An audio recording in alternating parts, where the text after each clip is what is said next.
right, brother, what's up, my guy? What's up, man? Man, hey. Yes, sir. First of all, fantastic speech, right? Yes, sir. You walked in full of energy and you spoke with purpose. You spoke with so much passion, brother. Yes, sir. And I love it, man. And I Appreciate love what that. you're doing for the community. Yes, sir. Keep it up. Yes, We sir. need it, right? Yes, sir. Young leaders, Yes, sir. inspirations, Yes, sir. inspirators, and just positive influence on the environment in general. Yes, sir. You got to tell everybody what your name is Yes. and tell me a little about yourself, because I was amazed when you got on stage. Your stage presence is everything. I appreciate it. My name is Terrence Maddox. I am currently the branch president for Kansas City, Kansas NAACP.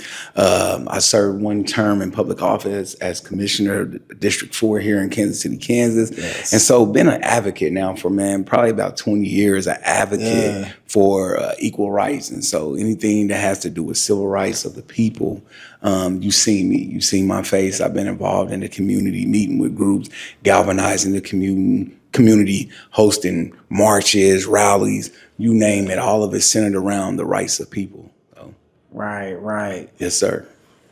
We talk about the rights of people, man. How big is it? Community support to you, man. Like what got you into it? What led to the Terrence Maddox I'm looking at right now? What led to it? Well, one of the first things that led to it was Books Not Bars mentoring. I put a mentoring program on the ground in probably about 2006, made it into the local school system in Kansas City, Kansas Public Schools. And from that platform, many of the people in the community gravitated toward me. So they wanted to know about the mentoring program. They seen the step team we had. They seen that the boys were pulling up their pants and wearing belts. And so many of the elders who had been moving in our community for years, who was looking to recruit younger talent, they was like, oh, we got a young man over there running a mentor program. Let's check him out. And so much of that created a platform that would eventually move me into, like I said, the last 20 years has been nothing but short of advocacy for our community, representing people in this community, and making sure that the rights, the civil rights that we receive, our constitutional rights, are not violated. And anytime that's happening, you'll probably see Terrence Maddox rear his head somewhere. Right. I like it. Any type of injustice, Yes, right? sir. You're Yes, sir. appearing, you're making a difference. Yes, sir. And you're taking action. Yes, sir. We got to talk about, action and execution, man, where that goes, because there's too many people that talk, right? That's correct. You're all about execution. You Yes, got the sir. social proof to prove it, right? That's correct. Man, tell everybody about execution. And, a lot of people might find that hard, but what are the steps to execution right now? Yes, sir. You're fine. No, you're fine. So in answering your question about execution, the most important aspect of that is thoroughness. Some people talk about things, they're not thorough. If we're going to execute, we have to be thorough. We have to be knowledgeable. Yes. We have to know what it takes to actually do the things, and we have to be driven by outcomes. Yeah. And so if we're not getting the outcome we desire, then we're probably not executing. And so it takes a little bit that I've learned over the last 20 years. A lot of people set out to do things. They're just not very thorough. They're not outcome driven. And so when it comes to execution, they just don't quite connect. If you're going to make sure that you have the outcome that you want, you must be thorough, and you must be outcome driven, and you must be analytical. You got to be able to realize if I'm halfway through something, whether I'm going to be successful or not, or I got to go start over, I got to restart from whatever it is. You got to be analytical. You got to be thorough, and you got to be somebody that is actually diligent at what they do. And you got to understand how to focus and concentrate. So much goes on nowadays, man, with our social media, gadgets and social media. It's hard for people to just concentrate on accomplishing, short-term goals and long-term. It's hard for people just to sit down and concentrate on the things that they're trying to see come to fruition. So I would say that is what's helped me. That is what has helped me be thorough. That is what has helped me execute, being thorough, being analytical, and then outcome driven. I like that. Yeah. You said something very profound. the lack of ability for people to focus. The average person now can only focus 5 to 7 seconds, right? You know, That's it's like a correct. goldfish mentality That's due correct. to social media and the overstimulation of Yes. society itself. Yes. So being able to sit back and focus in a moment of stillness, you become a dangerous man and you become a dangerous woman, because now you have the ability to concentrate while Yes, the sir. world is totally out of focus. Yes, sir. Yes, Right, sir. right. Yes, sir. Did y'all hear that? That means about 3 to 5 minutes y'all got. That means y'all might not be listening to us no more. Y'all need to be listening to us. And that's interesting that you brought up that, because I had some of the young men in my mentor program. We did a study around concentration. Yes. And it spoke to what you mentioned, which was the Yes. time frame before social media, before the internet, you know, the time frame where people's attention span go anywhere from 10 to 15 minutes. Yes. But after we had technical gadgets at that time for about 7 to 10 years, Right. it had shortened the attention span to just 3 to 5 minutes. Sure. And so being able to concentrate, man, there's a book I read called The Power of Concentration. And when you understand how to concentrate your energy and your mind, like I said, on a desired outcome, the energy you put in, the focus, the attention usually gravitates the results you want. But it is also, it works the opposite way. If you're fragmented, if your attention is fragmented in 1,000 different places, it's hard for you to be successful on any one endeavor, because your mind and your focus is all over the place. Man, that's a fact. You gotta focus intention, right? Yes, sir. You gotta pick a target and focus on that one target, Yes, sir. right? Yes, sir. Because scattered energies, it will collapse, right? Yes, It leads sir. to nothing but chaos. Yes, Focus sir. on that one target. It's no Yes. different from mastering a skill set. Master that one skill set That's first, correct. That's right? correct. That's correct. Master it first and then focus on other endeavors, right? Take your sir. time, because I think a lot of us, we live in a microwavable society That's to the correct. point where we want everything now, and we forget the progress. That's and correct. the progress is the beautiful thing about it, because the process in this is the ability to learn, right? So the process is in everything. That's correct. And I'm glad that you asked that. When you spoke about the attention span, also part of that study that we did with the mentor program was about priorities. And we talked about how many priorities the average person could have and be successful. And it came down to 3, maybe 4. If you're a person that's intentional and thorough, that 4th priority will still work for you. But for most people, it's about 3 priorities. And once you got those 3 priorities in place, the energy, the time, the focus is how you sustain those priorities. But people trying to prioritize 6, 7, 8, 9 things, something is going to lack. Something is going to slack. Sure. And so just understanding that, man, try to create 3 priorities that you're always honed in on, that you're always focused in on, so that you don't lack in those areas. Man, that's a fact. Yes. You work with a lot of kids, right? Yes, sir. I mean, you're a coach, right? You're Yes, a sir. mentor. You Yes, know, sir. it's definitely beautiful. Yeah. To a kid lacking focus, man, or even lacking their purpose, right? Yes. Because we all gotta have that why. Even adults don't have the why, right? So Yes. even adults are kind of misconstrued and lost. Yes. What type of advice would you give a young adolescent coming up that's lacking focus, or even that's lacking their purpose? So the advice that I would first give is to tell them that they need to have a spiritual and moral compass. So much calamity and chaos going on around young people every day, all day. They often don't understand how to decipher what's most important for them, what should be most important for them, so that one day they become very well put together adults. And so I would ask the young people to be focused in on their spiritual and moral compass. I would tell them they need to learn how to establish a meditation life, a life of prayer, so that they can keep themselves harnessed when it seems like calamity and everything is going on around them. But so much is thrown at the young person every day, all day, through their social media gadgets, through the television, through their peer groups.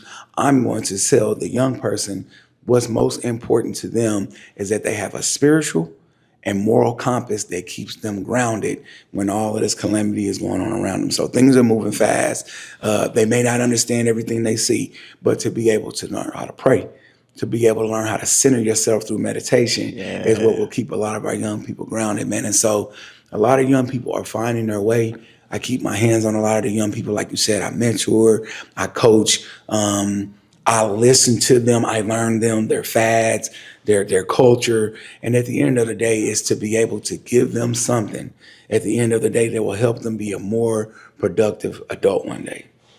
I like that. Yes, sir. Especially with the spiritual alignment and keeping God first Yes, and sir. meditation, calming the brain waves Yes. down into a Yes, sense sir. of focus and into a sense of the alpha state, right? Yes, sir. To the point where you're simply calm and relaxed, Yes, right? sir. It's Yes, sir. that moment of stillness is where you can finally get a chance to think and block out the noise of That's exactly. society. Yes, sir. And that's so imperative. Yes, sir. I think a lot of people have a problem with sitting in the stillness and sitting in the quietness Yes, sir. because they have different thought patterns within themselves that they don't like about themselves, and it could self-sabotage themselves. So you got to correct. tell me how important is self-introspection is with this, because we didn't become who we are without the testimony. That's What are correct. some of your testimonies that brought you to this sort of frequency? Well, I'm gonna tell you one thing about my testimony, man. I would say that God sent me to this earth with a mission. And what has watered the seed that God planted, which was me, God planted me as a seed. Yeah. What has watered that seed is my elders that at one point took me to church. They gave me a moral compass. They taught me what was right, in spite of just being a young adolescent who wanted to go here and do that and do this and be adamant about this, that, and the other, and even some things that are probably wrong and toxic. They took me to church. They showed me what was right. They showed me what was right from wrong. And I would say that was one of the first things that put me on a straight and narrow. And it's crazy because now that I'm a very analytical person at 40 plus years old, Sure. I watch how God continues to navigate my path. Yeah. He opens up doors. God opens up doors I never knew would open.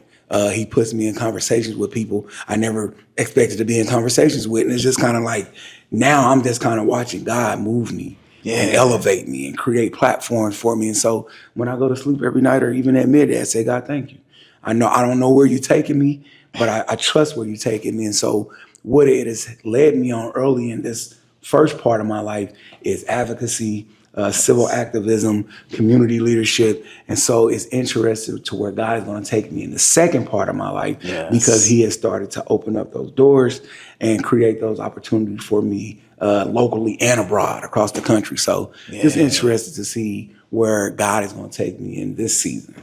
That's beautiful, man. Yes, sir. Especially the fact that you show gratitude, right? Yes, Which is sir. the highest form of frequency you can ever show. Yes, just sir. by breathing, waking up, and thanking God. Yes, You know, sir. they say when you're thanking God, right, you're showing gratitude. You're actually praying for him, right? You're Yes, praying sir. to God. But when you're complaining, you're in distraught all the time, you're actually praying to the devil. That's correct. So ideally, we want to be thankful for everything because God made the world in abundance. So there's enough for everybody to eat, right? That's correct. And we need to get out this scarcity mindset. Yes, sir. Right? Yes, so I applaud Yes, your sir. high frequency Yes, of sir. gratitude, because Yes, not sir. too many people have that. Yes, sir. Right? Yes, sir. So thank you for Yes, sir. that. I got to ask you this one question too, man. Yes, sir.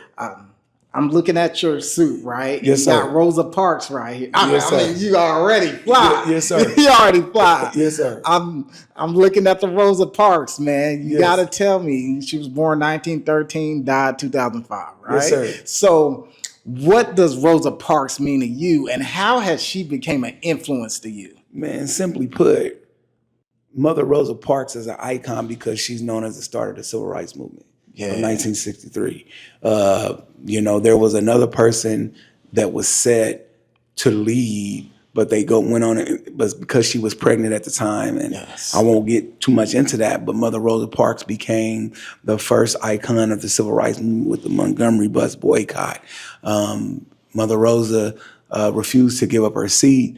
Eventually, it would lead to a Montgomery bus boycott, and it led to, in my opinion, a moment of mental galvanization as well as confidence for people who have been treated like second-class citizens, for people who have been enslaved, for people who are somewhat accepted mistreatment in this country, it became an outbreak moment. If we were successful with the Montgomery bus boycott, and now we can sit where we want to sit when we get on the bus, then what's next? And so she was one of the poster leaders and heroes for the civil rights movement, very similar to Martin Luther King. Martin Luther King is one of my favorite people. Right. And I'm gonna say this: when Martin Luther King accepted the church in Montgomery, Alabama, and I actually went to school at Alabama State University, which is in Montgomery, Alabama, which is where I was put into many of the circles and conversations to learn firsthand from some of the people, the late Fred Shuttlesworth,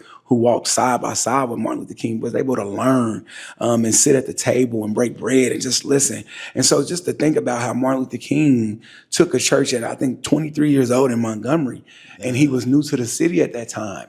And they were talking about the Montgomery bus boycott, and he happened to just show up to the meeting to hear what many of the elder pastors that were 30 and 40 years old and 50 years old were discussing how they were going to start to fight Jim Crow.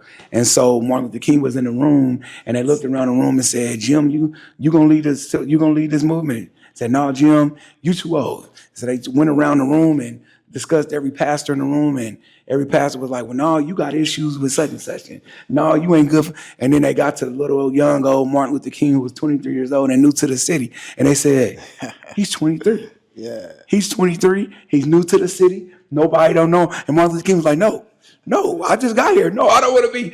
And at the end of the day, he went home and prayed about it and talked to Coretta Scott King and talked to his father, who was back pastoring the church in Atlanta. And after he prayed about it, he showed up and took on the mission. And that's what I was talking about to you when I said sometimes God has a mission for you. Yeah. You don't know what that mission is. Right. He just starts to put you in the conversation. He starts to put you in the room. He starts to open those doors, and you like, "Okay, God, where you taking me? How did I get here? Okay, how did I get?" And you, as you start to analyze it, you'll be like, "I know God didn't take me here, there, here to lead me. Right. God, I trust you, and I'm gonna take this mission on full-headed, and I'm going to take whatever it is that you're giving me, and I'm gonna take that mission and fulfill it." And so that's what I want to do in this season of my life, which is going into the second season. I want to be able to fulfill what it is that, whatever it is that God has for me. And just to talk about my attire a little bit, man, I'm always trying to be crispy.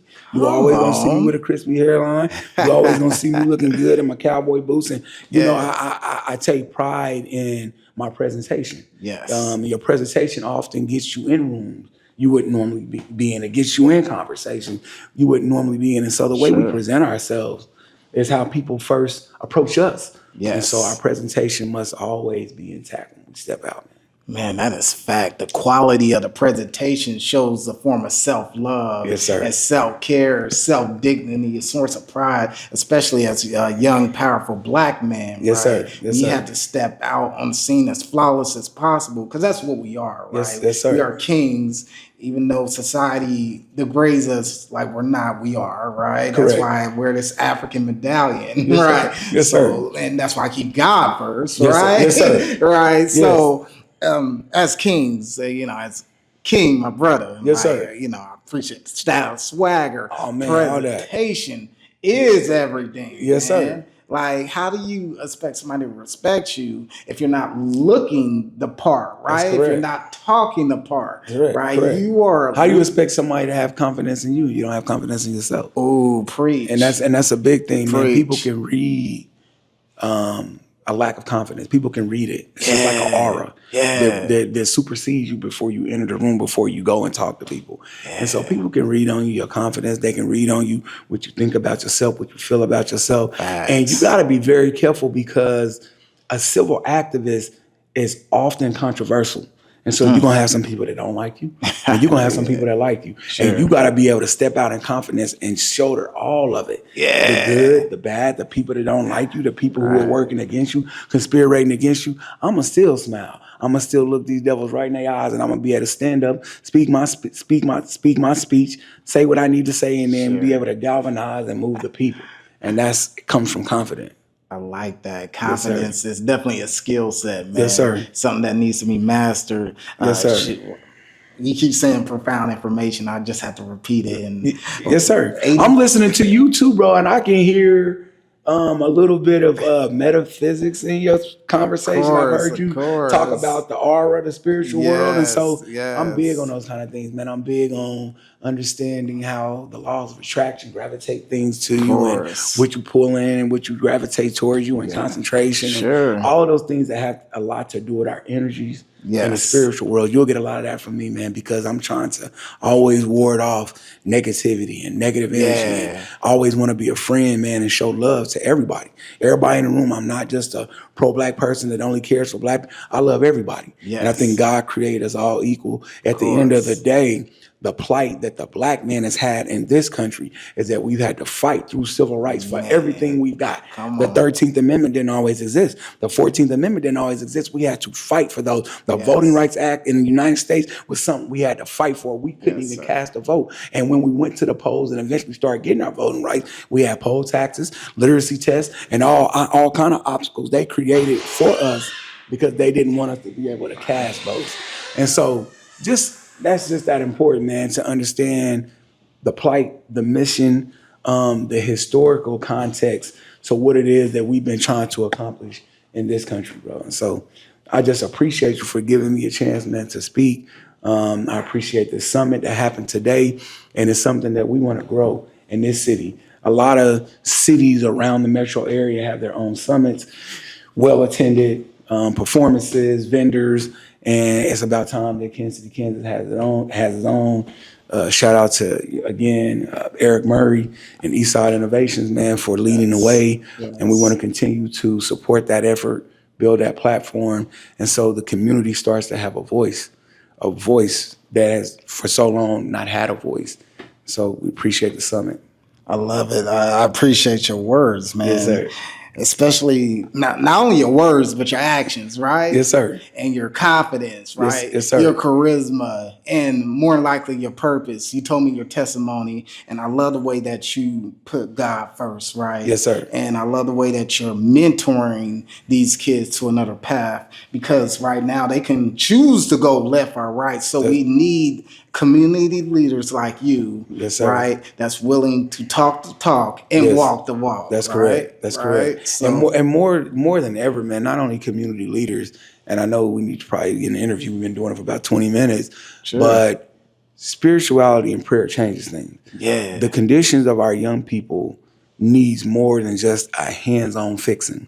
It needs what I would call a paradigm shift. We need a paradigm shift with our young people. And that comes by way of energy and spirituality. The only way we get that is that people start to really fervently pray for the enhancement of our young people, the mental enhancement, the moral enhancement.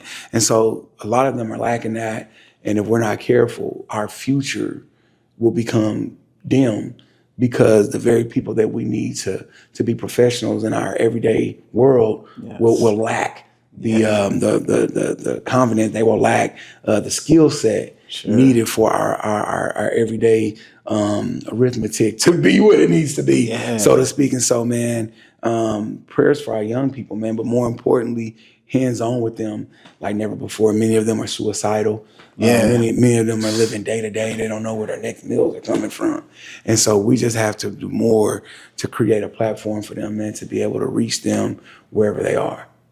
I like it, man. This was a good talk. Yes, sir. There'll be more coming soon, man. I like it. Yes, like sir. I said, I was more amazed about your speech. You walked out there. It was warmful. It's humbling. Yeah. And the moment I saw you, I'm like, let me take advantage of the opportunity and just talk to you one-on-one. Yep. Because, man, you are a fantastic person, bro. I appreciate it, bro. Man. Appreciate that.